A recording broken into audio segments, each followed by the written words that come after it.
Okay, I hope the PPT is visible. We'll just quickly revise what was the previous topic that we were discussing in the previous class. We had started off with the topic on stereopsis. Just a minute.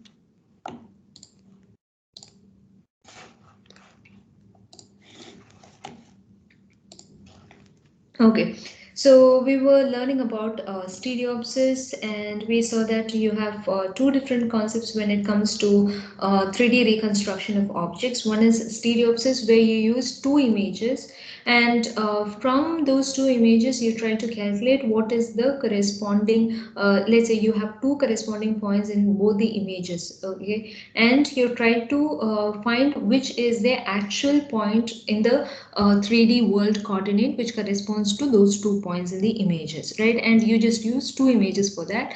And in the case of stereopsis, you assume that the camera coordinates or the camera parameters are known in advance. Now, the second type of method that we did not discuss in detail but would be discussing later on is the SFM, or the structure from motion. So in this second method, what is done is you have multiple images of the same scene, okay, and from those multiple images you try to reconstruct the 3D scene from that, the 3D object. And in the case of structure from motion, we need not know the camera parameters, okay, and even without the knowledge or the prior knowledge of the camera parameters, we can still try to reconstruct the 3D scene, okay. Then we were discussing in detail about Stereopsis method. So if you look at the different steps which are involved, just a minute.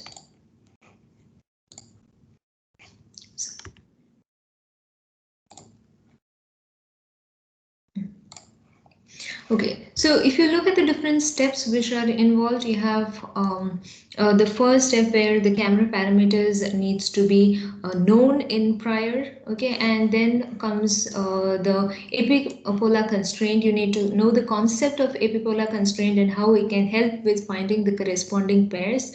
And binocular fusion is the method by which you try to that try to find corresponding pairs between the two images, the left, let's call it the left image and the right image.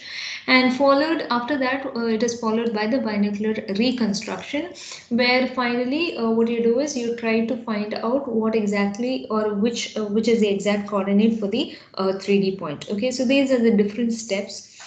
Now we were discussing about that one by one. So first we were discussing about the epipolar geometry or the epipolar constraint.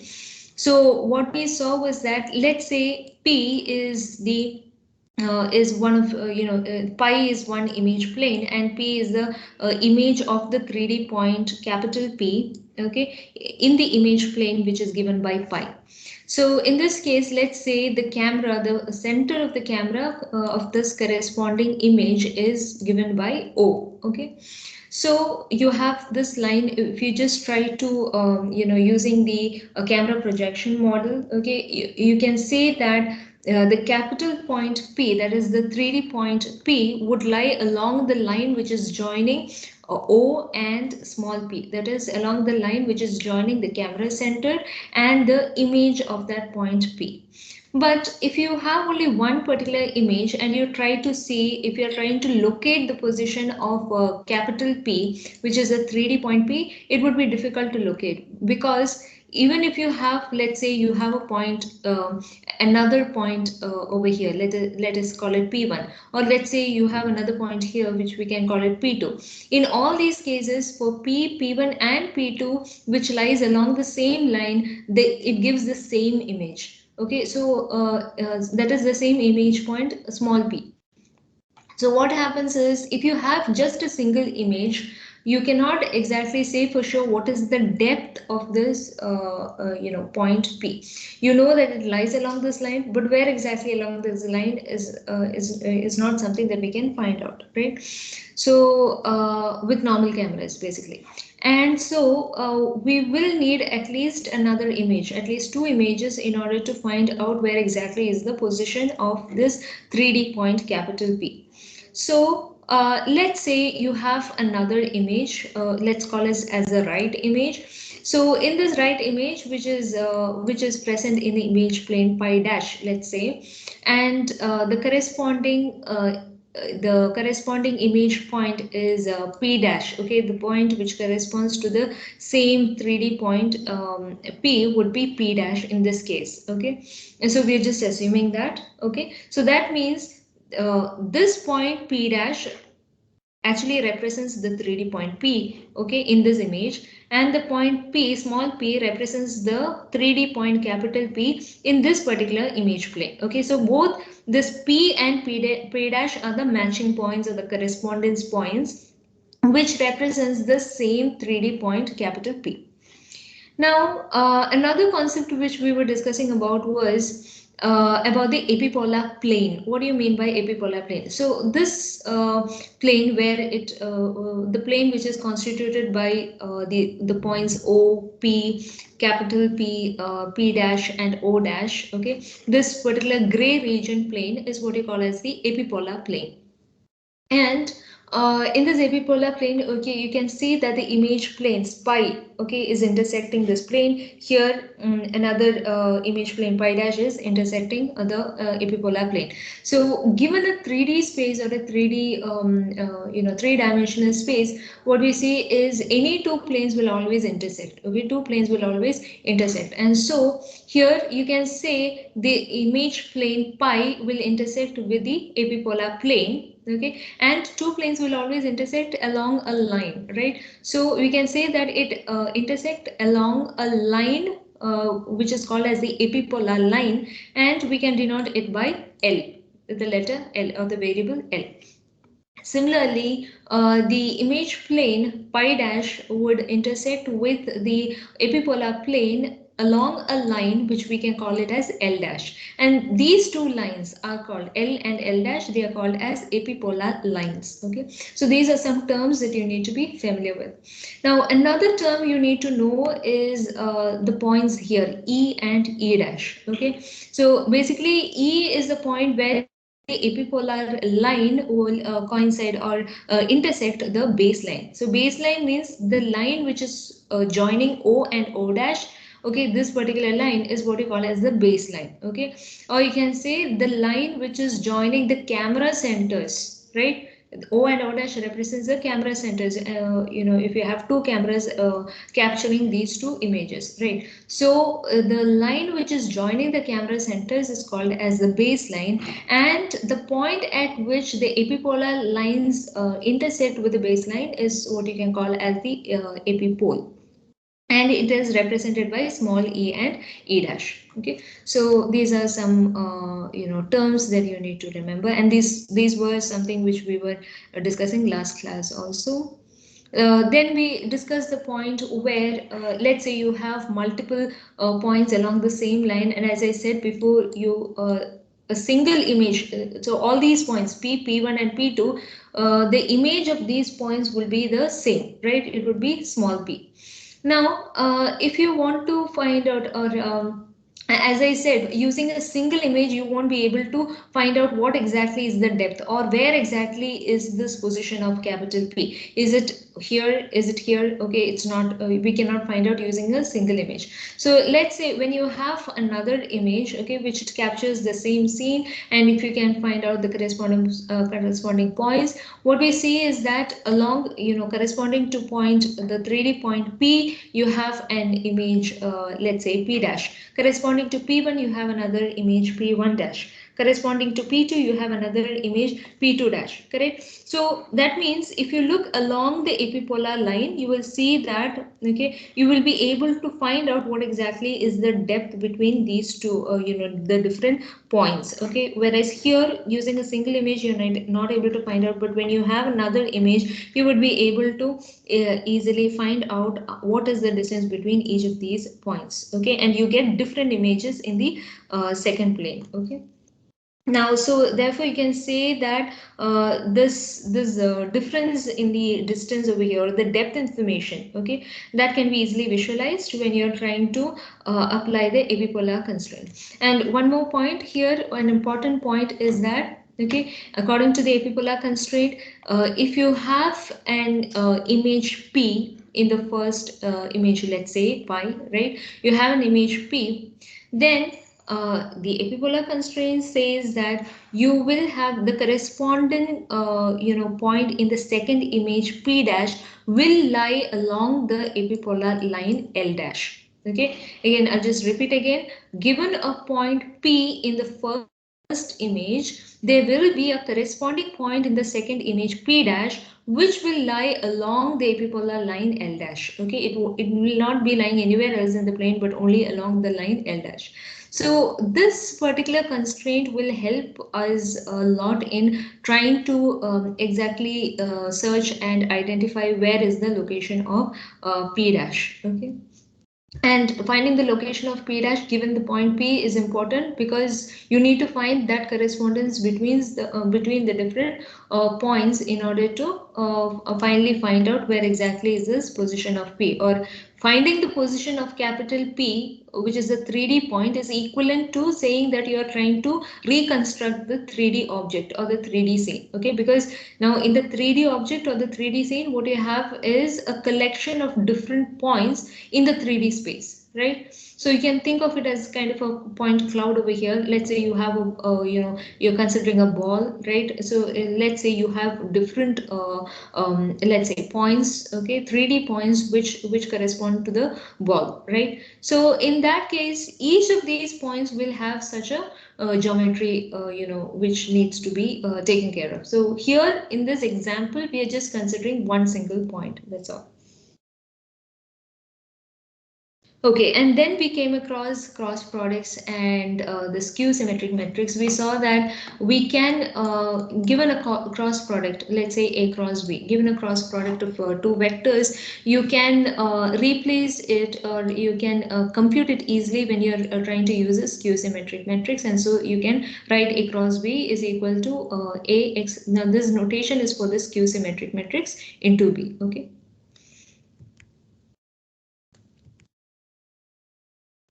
Okay, fine. Now, the next thing what we saw was about the essential metrics. Okay, so we said that let's say if you are considering a normalized image coordinates in the sense if we assume that the image coordinates are or the image plane is at a unit distance from the camera. Okay, then in that case, that is you're denoting it by p is equal to p cap. So in such a case, if you try to find out how we can implement the epipolar constraint, you can start with the fact that OP, that is the line joining the camera center, okay, with the image point P. Then O dash P dash would be, if this is P dash corresponding here, let's say you have the camera point O dash. Okay, so you have this line here, and O dash is basically the baseline. Okay, so you have O dash over here, which is the baseline. So these three lines would be coplanar, right? So since these are coplanar, you can write it in this particular form where you write, okay, one particular line dot the cross product of the two lines is equal to 0. And if you try to write this in terms of the coordinate frame, you can write it as OP is nothing but, if you take the first camera as a reference frame, OP is nothing but the point P, right? And O dash is the translation. Okay, that is, it is equivalent to saying that this particular camera has translated from this position to this position. And then O dash P dash represents a rotation, right? A translation plus a rotation. So you have the translation here and along with a rotation. So you can say that P dash is kind of a translated and rotated version of P. Okay, that's what we assume. And under these assumptions in the coordinate frame, the same equation over here can be written in this particular form. P dot T cross R P dash is equal to 0. Now, having said that, now this T cross R, okay, that we have here is basically the cross product, right? So we can replace that by using a skew symmetric matrix. So if you're using a skew symmetric matrix, I can just replace it by epsilon. I can write it as epsilon is equal to Tx, okay, here. Now this one is a skew symmetric matrix into R. So if that is this epsilon here, epsilon, or let me call it as capital E, right? Then I can write it as P transpose E P dash is equal to 0. Okay, and that is basically my epipolar constraint. Okay, and this E is what you call as the essential matrix, and P and P dash, as we know, these are the correspondence points. Okay, this along the first image, this along the second image. So this is where we stopped last time. Now we'll continue with the next, a generalized version. That is, in the previous case, what we discussed was the normalized image coordinates, right? Now what we're going to see is the unnormalized image coordinates, or the image coordinates which are not normalized, in the sense that is a general form, in the sense that the image plane could be any distance from the actual camera, okay, camera coordinate. It need not be a unit distance, it could be any distance. So in that case, if it's an unnormalized case or the general case, what we say is that we can represent the what image points in this form. We can write it as P is equal to Kp cap, okay, and P dash is equal to K dash P cap dash. Now here this P, okay, as I said, this P is the image of the capital point, the point capital P, right? So P is the image in the point, okay, which is there in the first image, and P cap here represents the normalized case. So here, if I just multiply it with the camera coordinate, K is given by the K is nothing but camera coordinate. So I can represent this image point P is equal to K, which is the camera coordinate, okay, or the calibration, you can call it as a calibration matrix, okay, into P cap. Same way I can write an expression for P dash also. And then if I substitute in the previous equations that we saw for the normalized case, what we get is I can write the general epipolar constraint equation as P transpose F P dash is equal to 0. So earlier it was P transpose E P dash is equal to 0, where E was called as the essential matrix. Here you have another matrix which is denoted by the letter F, and F is nothing but K transpose inverse. Okay, so taking the transpose and the inverse together into E into K inverse, K dash inverse. Okay, so what this means is that here for the fundamental matrix, you have the camera parameters into consideration, okay, along with the essential matrix. So that's the extra parameter that you have when you're considering the unnormalized case. That is, along with the essential matrix, you're also considering the camera parameters, and this matrix is what you call as a fundamental matrix. Okay, so we'll be looking, or we'll be seeing more about the fundamental matrix later. Okay, so again, these are some points which we have already seen. What are epipoles? What is an epipolar plane? Then what is an epipolar line, right? And now all epipolar lines intersect at the epipole. Okay, so if you remember here, what is epipole? If you look at this particular image, here this point, okay, E, and this point E dash is what you call as the epipoles, okay, and this line L, and that is this particular line here, this particular line L and this particular line L dash are what you call as epipolar lines. So what you see is that all epipolar lines will intersect at the at epipoles. Okay, so let's say you have other image planes, right? So when you're considering other image planes, what you see is that it will all intersect at the epipoles, and epipoles are nothing but the intersection of the epipolar lines along with the baseline, and baseline is formed by the intersection, or by the line joining the camera centers O and O dash.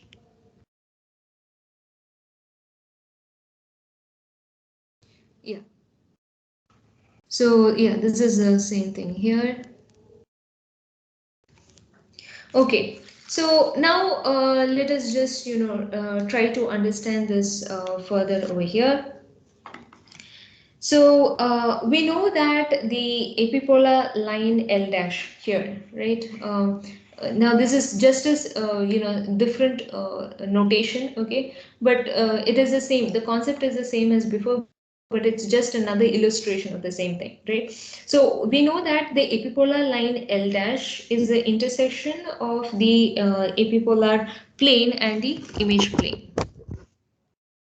Right.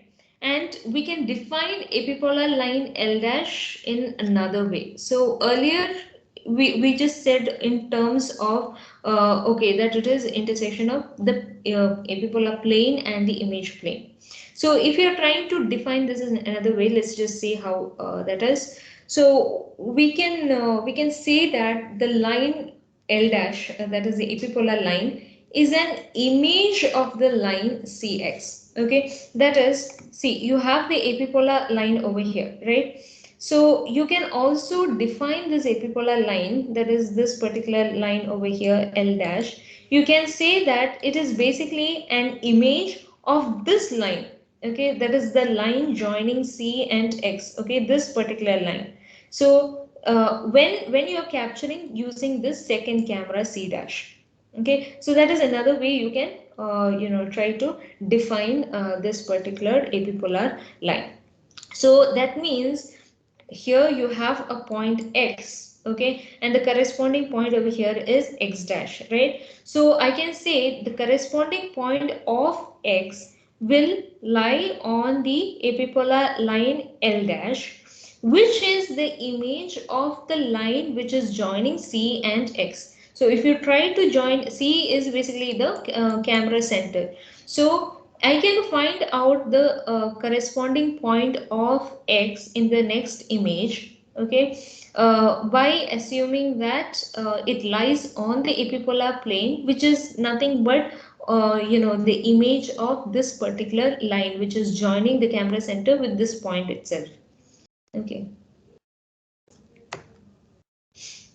Yeah. Now we can try discussing a similar concept over here. Okay, a concept which you can call as epipolar pencil.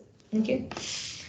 Now, depending upon what is the position of the 3D point. So let's say this is again the epipolar plane you have, and these are the image planes. Okay, again, it's just another illustration. So let's say I have a point over a 3D point over here, P, okay, and corresponding to this 3D point, I have the image, the epipolar plane, which is given by this particular plane. Now, if I'm, let's say, if I'm considering another 3D point, now this is just one 3D point. If I'm, let's say, considering some other 3D point, let me call it as capital P1 here, okay, and this is the point that I'm having, right?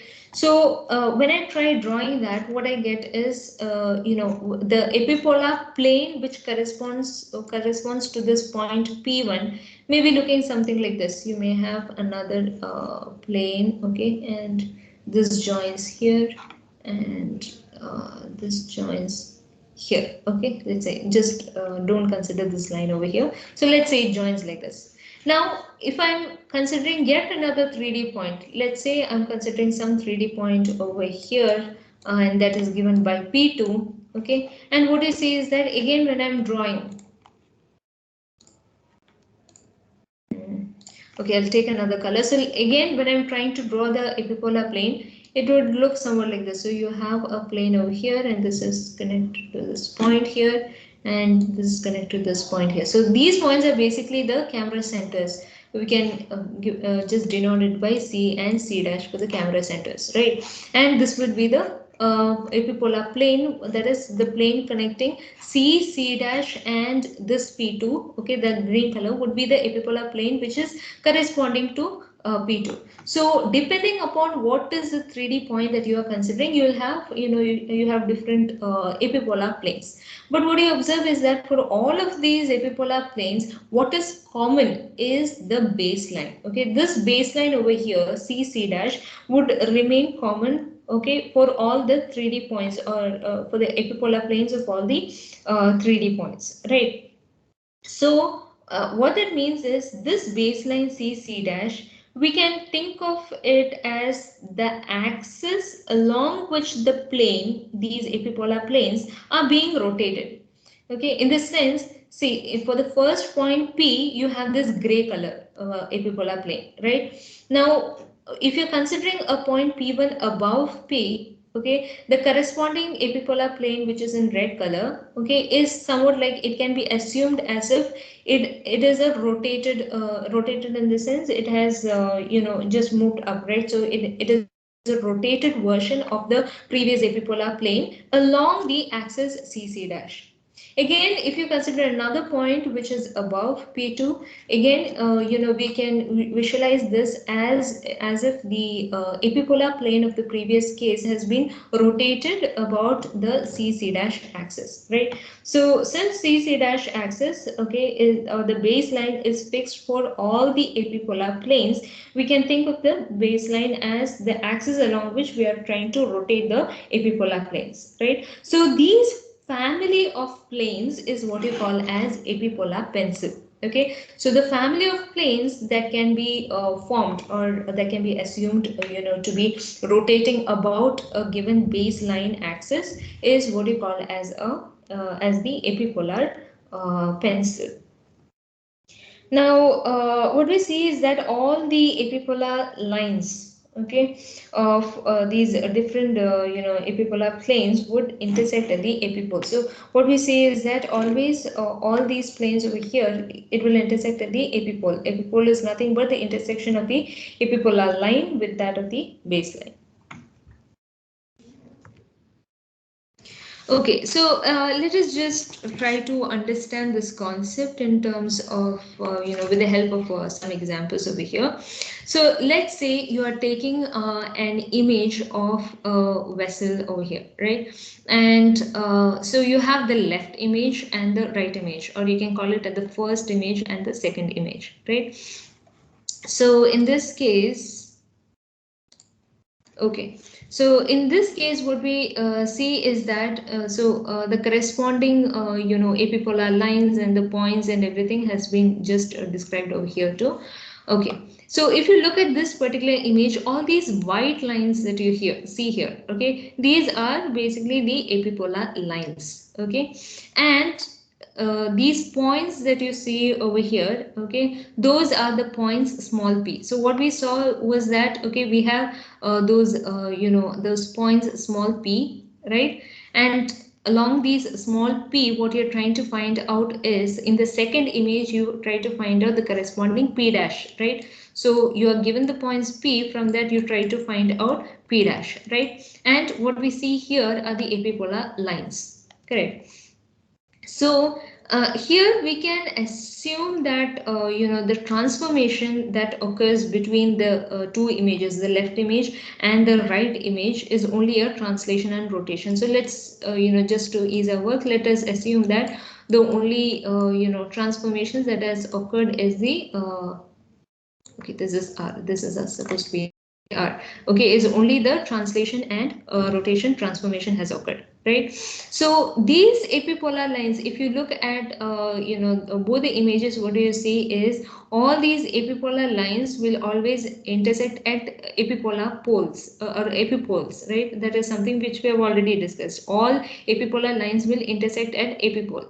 Now, for this image as well as the second image, what we see is the point of intersection of these lines would be outside the image, outside this particular image, right?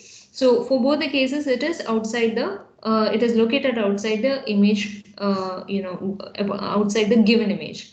So that is one scenario where you might find the epipoles located outside the image. There may be another scenario where you have these epipoles which are present inside the image, right? So let us look at this particular example where this is a third scenario. Now in this scenario, what we are assuming is that we are assuming if given two images, okay, this image and the right side image, what we are assuming is the transformation that has occurred here is only a translation operation. Okay, there is no rotation. It's only as if the camera has moved from one position to the other, okay, by a translation motion, and with respect to what? With respect to the baseline, right? So if the transformation is only translation, okay, which is parallel to the image plane that you have, okay, if you observe these epipolar lines, the white epipolar lines, what we see is that all these lines are kind of parallel to each other, right? So in this image also, if you see, all these lines are kind of parallel to each other. So since these lines are parallel, what we say is that if you look at the point of intersection, the point of intersection would lie at infinity, right? That means the point of intersection is basically epipole. The epipole will lie outside the image. So like that, you will be having you have basically three different cases where the epipoles may lie inside the image or outside the image, or it may be at infinity. Okay, it may be at infinity. So that means, let's say we are doing some computation and we got that, okay, the epipole lies at infinity. Let's say we got that information. Then in that case, we can easily understand that, okay, the transformation which exists between the two images is only a translation operation. Okay, so if it's only a translation operation, only then you will see that the epipoles would lie at infinity.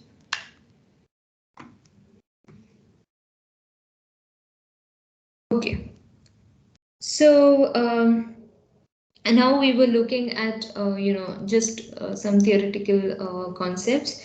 Now we'll just try to see mathematically how we can try to formulate the epipolar constraint for the unnormalized case. Okay, and what we'll discuss is there are different approaches by which you can try to derive a definition for the fundamental metrics. Okay, and we'll be discussing about two such type of derivations. One is the geometric derivation and another one is the algebraic derivation. Okay, so we know that, let's say you have a point in the left image, okay, and let's say the point is given by x.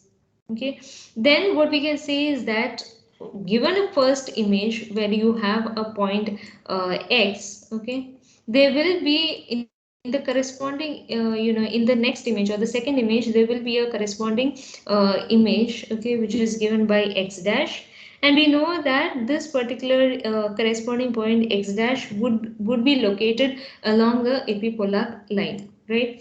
Epipolar line, which is, let's say, given by L dash. The denotation is L dash. So that means if I'm taking x and L dash, I can say there is a mapping between point x and the line L dash, right? So this mapping between the point x in the first image and the epipolar line L dash of the second image, right? This mapping is explained, or it is described, or it is defined by the fundamental matrix F.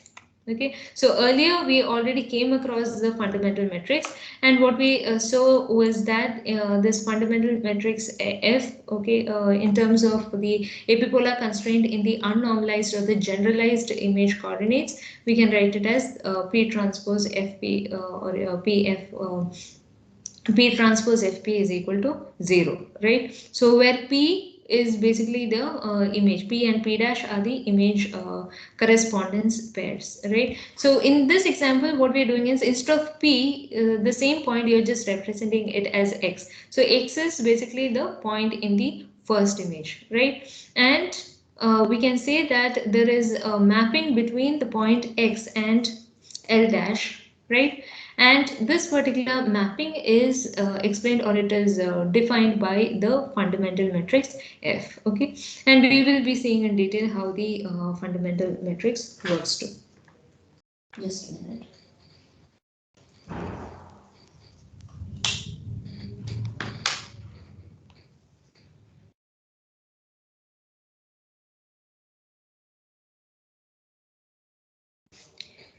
Okay.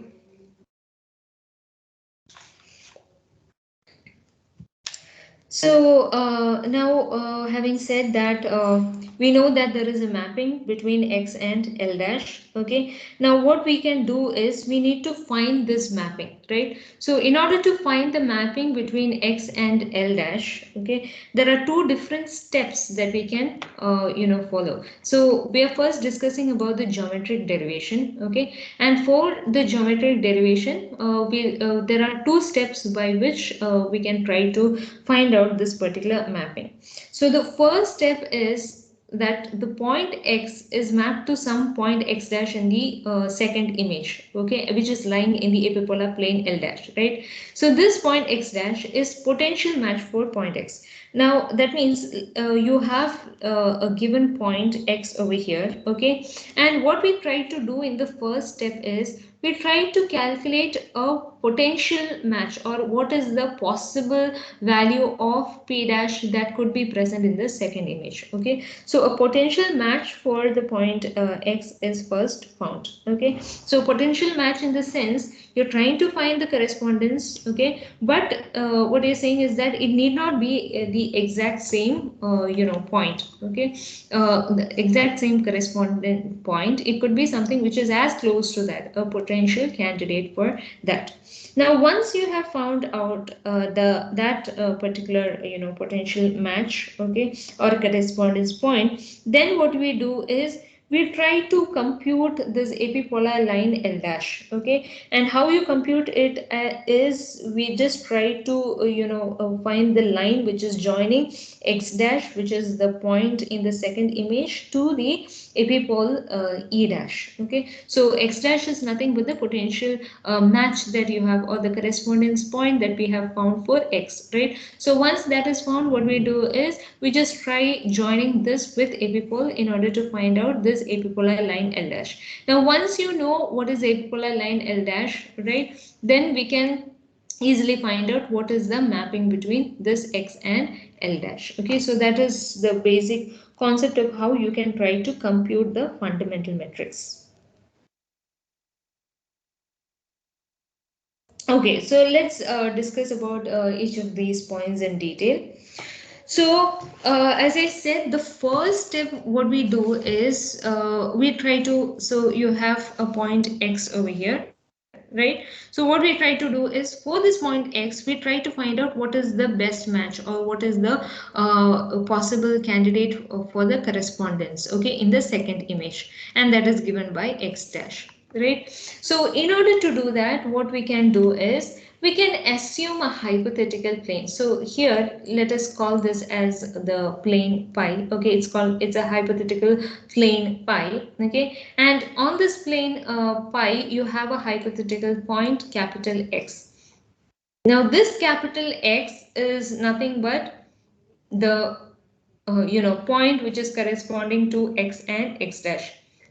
In the sense, the points x and x dash basically are images of the point capital X. And what we are assuming is that this point would lie along a hypothetical plane which is given by pi, right? So if x is the image of the this point capital X, right? Then what I can say is that we know that there is a transformation, projection transformation which is occurring between these two points, right? Because basically it is image. X is image of x.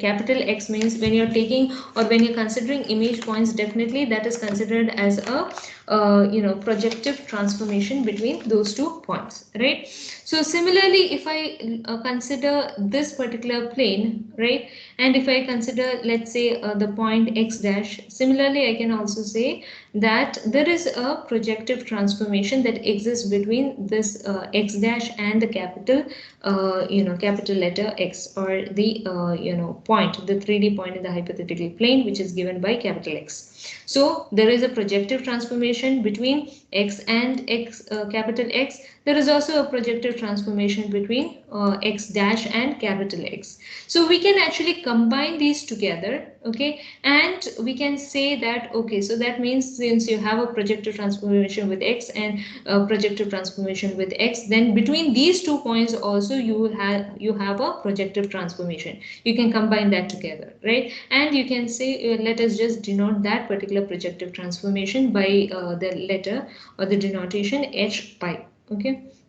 So h pi is nothing but the projective transformation between x and x dash, okay, and this is something that you obtain with respect to, or with the help of these two other projective transformation, right? So that means, so in this particular concept, what you're trying to do is, through this transformation from x to x, and let's say this x to this x dash over here, right?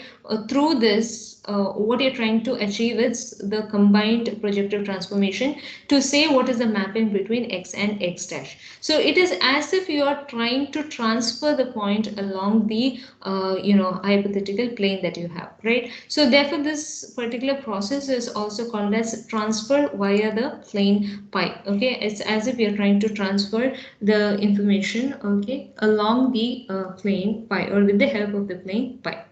So now let's say, if the transformation is given by, let's say, h, then I can write x dash is equal to h y. Let's say y is the image, okay, corresponding to this x dash. So I'm writing it as x dash is equal to hy, let's say.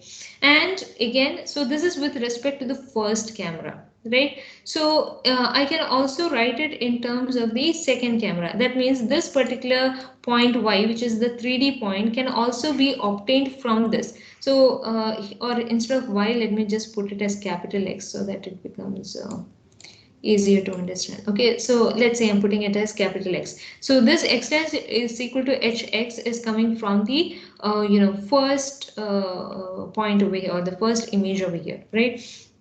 Now we know that this 3D point x can also be computed using the image x dash. That means I can write this as h into h dash, let me call it as h dash x over here, right?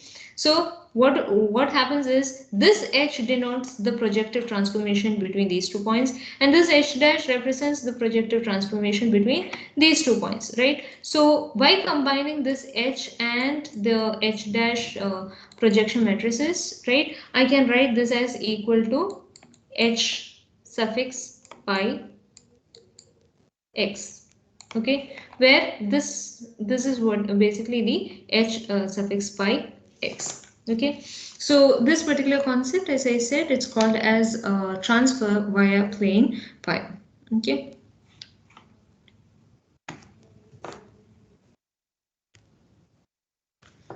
And one more thing over here is that this transformation, the projective transformation between the 2 points x and x dash, it does not depend on the plane, the hypothetical plane that we are choosing. Okay, so given any hypothetical plane that you choose, always you see that this basic mapping between x and x dash would remain the same.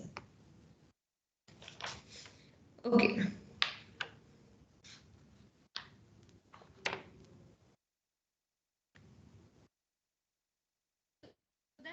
About the first step over here, right? So again, just to summarize over here, what we did in the first step is basically trying to find out the best possible match for x, or the potential match for x in the second image x dash. Now what you do is, in the second step, you try to find out the epipolar plane, right? So what we know is, we have already seen that x dash is equal to h by x, okay, and that is something which we just saw in the previous slide.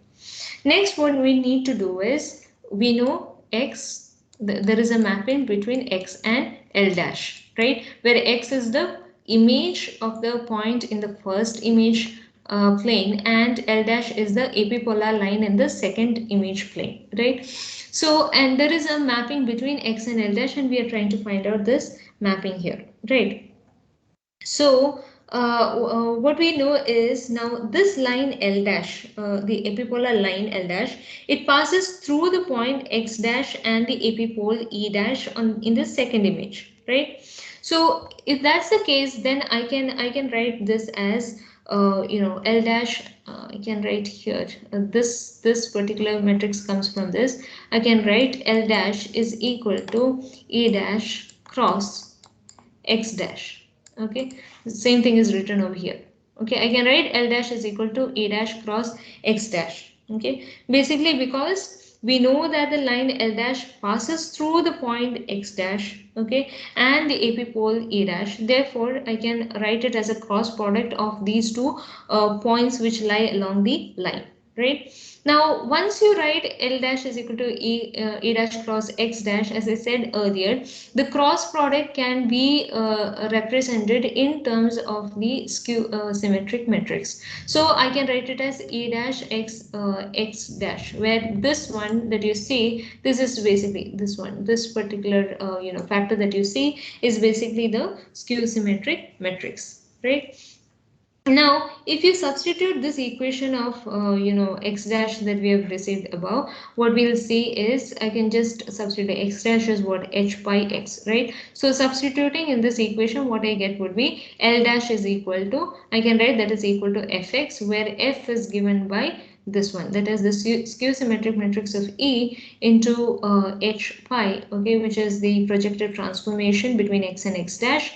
Okay, that will give me the fundamental matrix F. And what we were trying to find out also was this particular fundamental matrix F. Right. So again, if you considered, if you let's say if you're considering two images, and for any two set of images, what we say is that this particular constraint or this particular term that you see, that is E dash x and h pi, it would be fixed for given two set of images, right? Because the camera, there is no change in the camera parameters which happen over here. Okay, therefore it would be a constant. And therefore, what I can write is basically I can conclude it by writing L dash is equal to fx. Okay, so what we started off with is what we said is there is a mapping between x and L dash, and that mapping is given by the fundamental matrix capital F.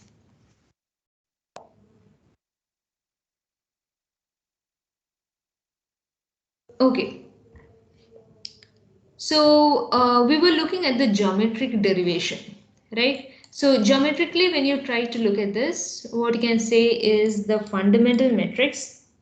It represents the mapping between the first image and the pencil of epipolar lines.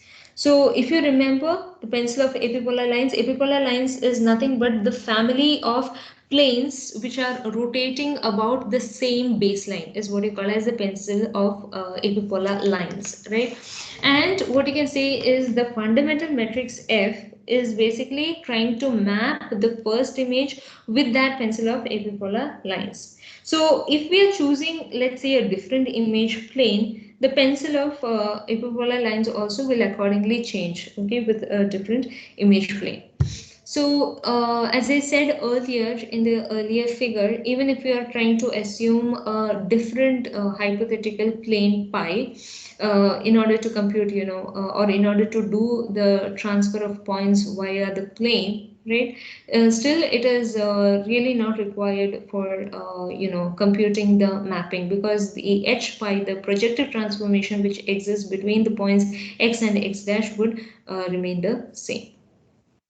So that's about the geometric derivation.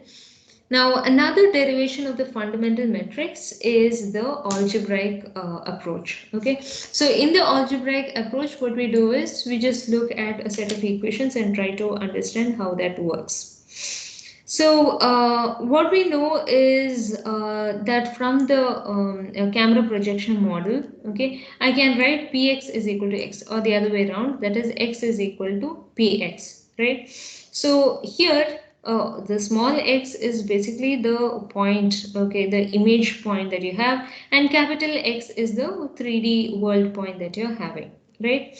Now on solving this, I can write it, or I can get a family of solutions which is of the form which is given by x of lambda is equal to p plus x plus lambda c. Okay, so here this c stands for the camera parameters, camera center. Okay, this stands for the camera center. Okay, and here this x, as I said, is basically the image point x, and then this P plus is nothing but the pseudo inverse of capital P. Okay, so that means I can write, if I write P plus P, what I get would be I. Okay, so that would be the pseudo inverse. And I'm writing x of lambda because depending upon the value of lambda, the value of x changes over here. Right. So what we say is that from the camera projection model, we can kind of get a family of solutions which is given by this particular equation here, right? So we know that now if you have, let's say, we were discussing earlier, let's say you have a point x here, right?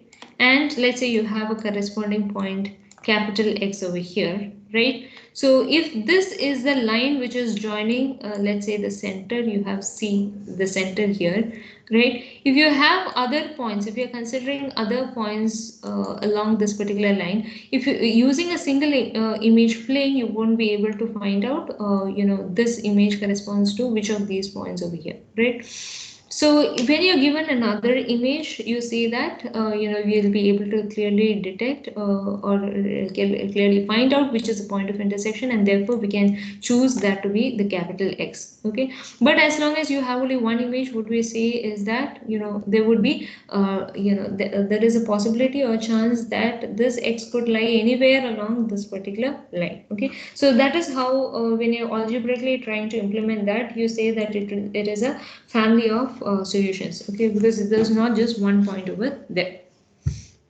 That is, we cannot be certain where exactly the capital X would be located.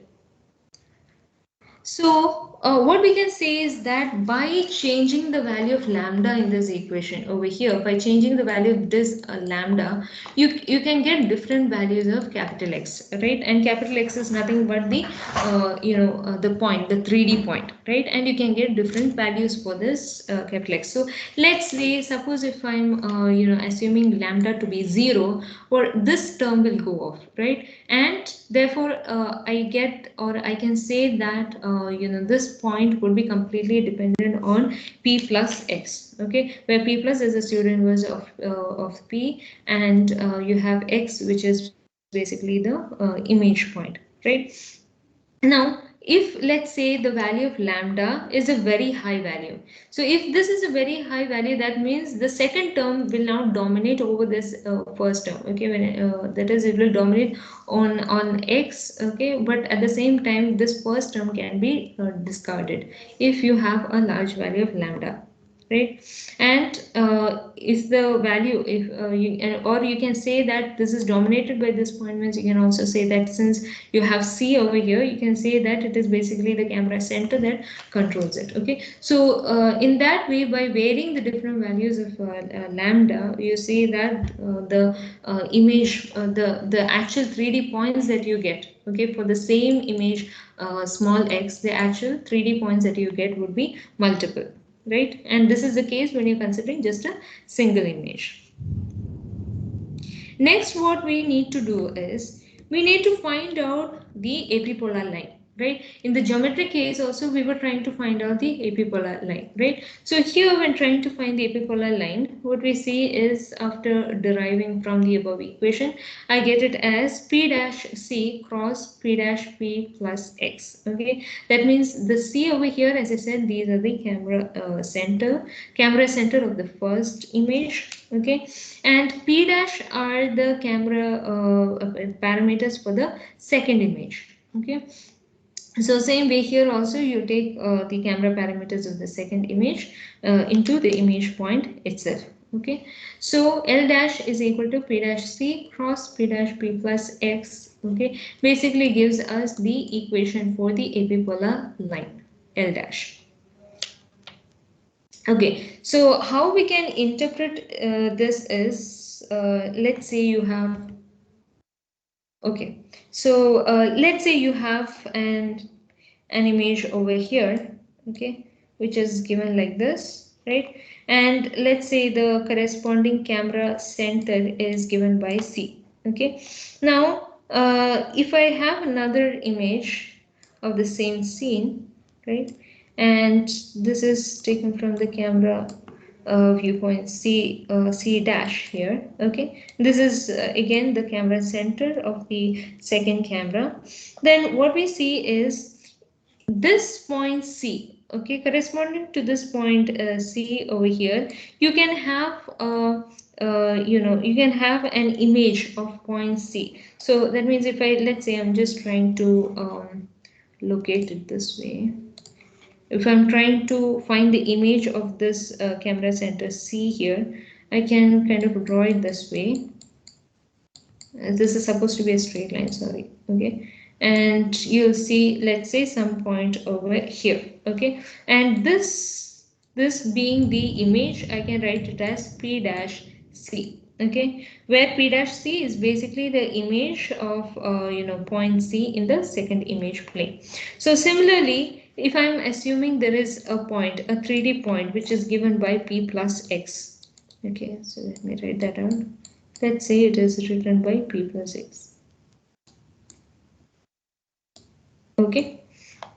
Now here again, if you're considering the same second image plane with the same second camera parameter, what we say is that I can try to find a corresponding point in this image. Okay, let's say the point is somewhere over here. Okay, these are just assumptions, right? So that means here the image of what we are getting over here is basically the image of the point P plus X, right? So in that case, here I can write this as P dash P plus X. Okay. So now having two lines over here, okay, what you're trying to do is you have those corresponding points, okay, P dash P plus X and the point P dash C over here, right?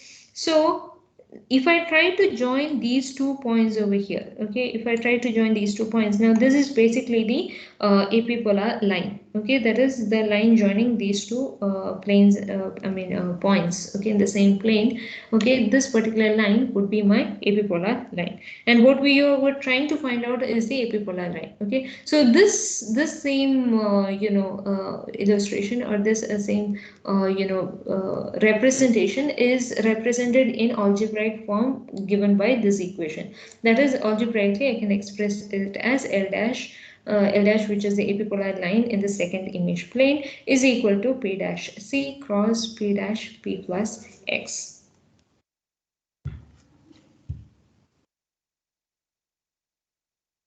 Okay, so here now from the previous equation we already got L dash is equal to P dash C cross P dash P plus X, right? Now if I try to replace P dash C with the epipole given by E dash, okay, and also if I try to replace, now this is a cross product which is given here, right? If I try to replace it with a skew symmetric matrix, finally the equation that I would get would be this particular equation, that is I get L dash is equal to E dash X P dash P plus X, okay, and we know that this particular equation here, this is nothing but F, so I can write it as Fx, or what I can say is that I know L dash is mapped to X, okay, through a mapping which is described by the fundamental matrix, right? So in that case, since this is equal to L dash is equal to Fx, I can say F is given by this equation over here, right? So if you know the camera parameters, okay, you can easily find out the fundamental matrix.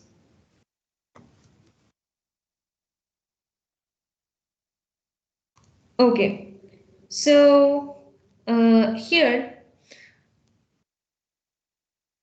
what we were discussing about was about the fundamental metrics, and what we saw was that given a point X, you can find out the corresponding point X dash in the second image, right? And therefore I can represent such corresponding point pairs as X X dash in the two images, right?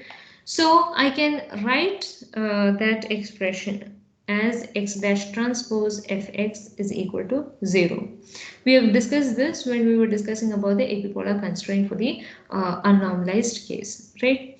Now, if x and x dash are corresponding to each other, then I can say the second image point x dash will lie on the epipolar plane L dash. That is also something we discussed. And what we saw in the previous slide was we got L dash is equal to fx. So therefore, what I can say is now I can write the same this same expression in this form, that is I know L dash is equal to fx, right? And since x dash lies on the line L dash, I can write x dash transpose L dash is equal to 0 because x dash lies on the line L dash.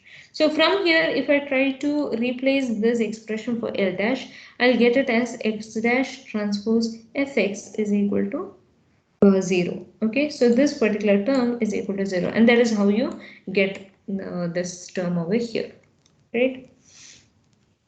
So in a similar way, okay, just like how if the image points satisfy the relation which is given by x dash transpose fx, then you can say that the lines or the rays which are containing these two all these point pairs, right, all the points, they are coplanar.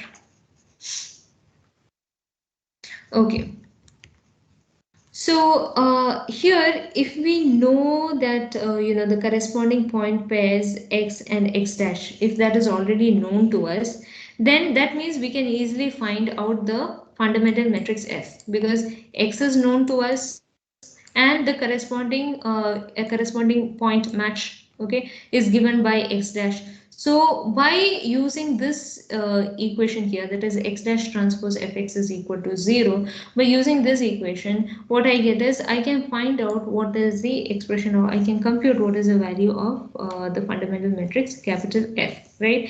And this can be found out without even having to calculate the camera parameters separately, because if you remember, the fundamental matrix F, okay, has terms which contains p dash there, that is the camera parameter p dash and p, right? So here if you did not have this fundamental matrix, what you should have, or you would have done, is that you would be finding what is the camera parameter for the first camera first, and then you will be finding out what is the camera parameter of the second camera, okay, and then try to compute it, okay. But when you are trying to use, or when you are implementing the fundamental matrix capital F here, the advantage is that you need not calculate the camera parameters separately, okay.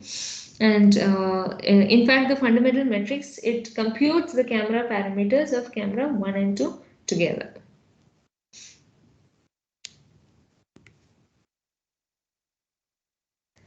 Okay.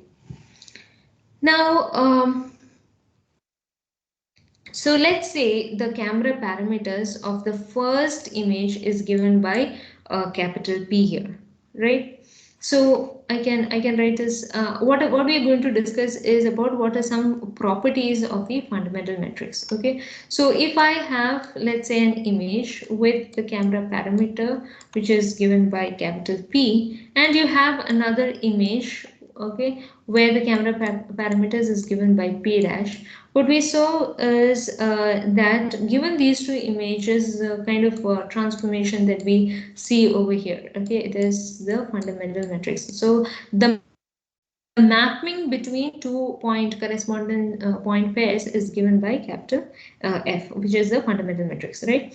Now let us say we are trying to interchange the camera parameters. That means I'm going to assume that my first camera, the camera with which I took my first image, is going to have the parameters p dash, and for the camera which took my second image, let's say that is having the parameter capital P, right? So if we are kind of trying to interchange the camera parameters also, okay, now what happens is this transpose, I mean the fundamental matrix that you see here, the mapping between the two becomes F transpose, okay, the mapping between the two lines, the two two points would become F transpose. Now we know that L dash is equal to Fx, right? We know that L dash is equal to Fx. So similarly, when we are considering the other set of points, that is L dash is the epipolar line in the second image and X is the image point in the first image. So instead, let us say we are considering the image point of the second image, that is X dash, and the epipolar line in the first image, which is given by L. I can write it as equal to L is equal to F transpose X dash. Okay, so this particular L dash is equal to Fx. If you just try to find out the transpose of the fundamental matrix, then you can try to recover back what is the epipolar line parameters. Okay. So when we compute the fundamental matrix F, what we're basically trying to get is basically the projective reconstruction matrix. Okay, projective because again all these x dash are basically images of the capital point X, right? So therefore this would be the image transformation case, or you can say that when it comes to transformation, this is purely a case of the projective transformation, right, or projective reconstruction. And if you look at the epipoles, what we see is the equation Fe will be equal to 0. That means the epipole will be a null vector of the fundamental matrix. And similarly, if you're considering the next epipole, I can write F transpose E dash is equal to 0. And as I said earlier, here L dash is equal to Fx is basically the epipolar line which is corresponding to the image point X, right? And L is equal to F transpose X dash is the epipolar line which is corresponding to X dash.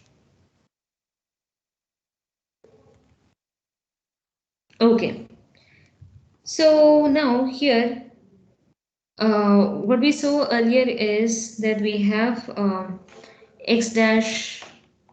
Okay, the equation was that we have X dash transpose Fx, okay, is equal to 0. So this is basically my epipolar constraint, right, for the unnormalized image coordinates case. And here X and X dash are basically the correspondence points in the first image and the second image, and F is the fundamental matrix. So if you're considering a normalized case, what happens is instead of the fundamental matrix, you use the essential matrix, right? So here, if you look at this, the dimension of this particular, matrix here would be 3 cross 3. Okay, and it is represented in the homogeneous representation. So because it is in the homogeneous representation, that is because it's in the projective space, what we see is there would be from 3 cross 3 there could be 9 elements, right? But because of the property of these homogeneous representation of the homogeneous matrix, what we see is instead of 9 elements, the last one gets, or the last element gets subtracted, right? Because you can express all the other unknowns in terms of, or as a ratio of the last element. So if you remember, if I have a 3 cross 3 matrix, okay, which is given by some 3 cross 3 matrix over here, if you remember this last element that you get, okay, so given this is a homogeneous transformation, I mean a homogeneous metric representation, or let's say it's a projective transformation matrix, you can say this last element, okay, would be divided across all the other elements. So you have this last element, you're dividing it here, you're dividing it here, you're dividing it here, and so on, right? So when you're dividing it, what happens is essentially now you have only 8 unknowns which needs to be calculated, right? So therefore in the homogeneous representation in the matrix, you will have only 8 independent ratios, right? Now also another important property over here is that the fundamental matrix F will satisfy the constraint which is given by the determinant of f is equal to 0, right? So because of this particular constraint, what we see is that one more degree of freedom gets removed. So therefore, the total number of degrees of freedom that the fundamental matrix has will have would be 7. Okay, so far we have learned the concept of fundamental metrics and how we can compute it. Okay, and but although we have this theoretical explanation of how we can find out the fundamental matrix F, we see that in practical case, most of the time we do not go with those theoretical derivation. Okay, instead you will have better methods for computing the fundamental metrics when it comes to a practical case. So again, just to summarize, what we've been discussing about is in today's class is about the stereopsis. Okay, we had discussed about epipolar constraint, epipolar geometry in the previous class. We were continuing with that. Okay, and some of the concept of epipolar constraint with respect to the unnormalized image coordinates was explained or discussed today. And we also saw several concepts. That is the main concept being that for an epipolar constraint, it says that given an image point x in the first image, right, the corresponding image point in the second image, which is given by x dash, would lie along the epipolar line, right? And we also saw that we are considering, we looked across a term which is known as the epipolar pencil. So that means if you consider different 3D points, okay, you will see that if the camera positions are exactly the same for every extra point that you're calculating, we see that accordingly there will be a corresponding epipolar plane which is created, because epipolar plane is nothing but it is coplanar, or it contains these camera centers along with the points, the actual 3D points. So when you try, trying to find out the 3D planes, what we see is that all these 3D planes can be assumed, they have as common, they have the baseline, right? And therefore it can be assumed that basically these epipolar planes are being rotated about the axis which is given by the baseline. Okay, then we looked at two different approaches, two different derivations by which you can compute the fundamental matrix. So if it is the normalized image coordinates case, when you're dealing with epipolar constraint, okay, what we deal with is the essential matrix. But in the case of the unnormalized case, what we deal with is the fundamental matrix. Okay, and the equation gets replaced by using F. That is, you get P transpose F P dash is equal to 0. And here what we are trying to find out is F. Now F means it is nothing but the mapping of the first image point, or the image point in the first image, to the epipolar line in the second image, right? And for this transformation, we are, or to find out this particular mapping, what we see is that the fundamental matrix will give us the information of this mapping. And the fundamental matrix has got, as its different elements, it has got the information about the camera parameters too, right? So therefore you try to calculate the fundamental matrix F using the camera parameters of camera 1 and 2 together. Okay, so that is exactly what we discussed about stereopsis method. That is, we need to know what are the camera parameters beforehand, before without which it would be difficult to actually find out the fundamental matrix or the mapping. And again, as I said, we discussed two different approaches for this. One was the geometric derivation and another one is the algebraic derivation. Okay, so next class what we will see is we will go into details of the epipolar or the binocular reconstruction. Okay, so we were discussing about the epipolar constraint, the basic concepts of the epipolar constraint. Next we will discuss about the binocular reconstruction. After that we will go to binocular fusion. Okay. And we'll look at certain techniques by which you can do the reconstruction and the fusion in the remaining classes. Okay, so that's all for today. If there are any doubts, any questions, I'll take that now.